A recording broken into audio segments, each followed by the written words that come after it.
Team Barbie, good luck kasi hindi lang Rocksteady yung kalaban nyo. Destiny. Kami ang Rocksteady! Parang first time ko ulit lalabas sa isang GMA show.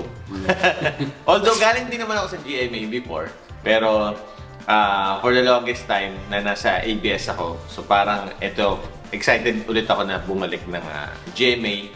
Tsaka excited ulit ako makita yung mga katrabaho ko before sa GMA. Well, kagabi sumat lang kami mga hanggang 4 AM. So puyat pa. Kasi mas gumagana yung utak namin pagka medyo second. Under duress. Yes.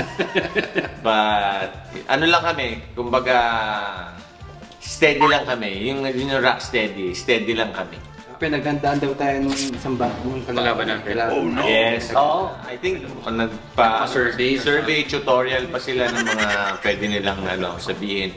Nag-improv pa sila workshop para lang enhance yung kanilang kaalaman and yung bilis ng utak nila. So, well, good luck.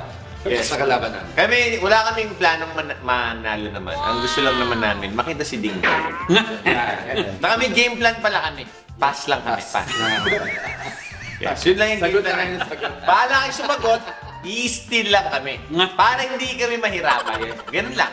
Ang panlaban lang talaga namin sa kanila is yung looks namin. Kanina may laptop pa rin, nag-YouTube. Yes, nag-YouTube. Tapos pinod yung mga past episodes. Team Barbie, good luck kasi hindi lang Rocksteady yung kalaban nyo. Destiny. Don't try so hard, guys. Don't try so hard. Destiny, nature. You'll hurt yourselves. Yeah. May kasamang will ni God. So, sorry na lang. Maraming salamat. Napakagaling talaga. Barbie's Cradle.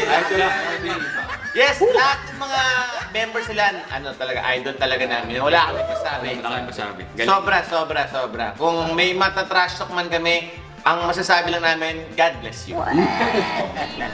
We're inviting everyone to please watch Family Feud. Mondays to Friday po yan, bago mag 24 oras. Always watch Rock and Roll Sprarer and yeah.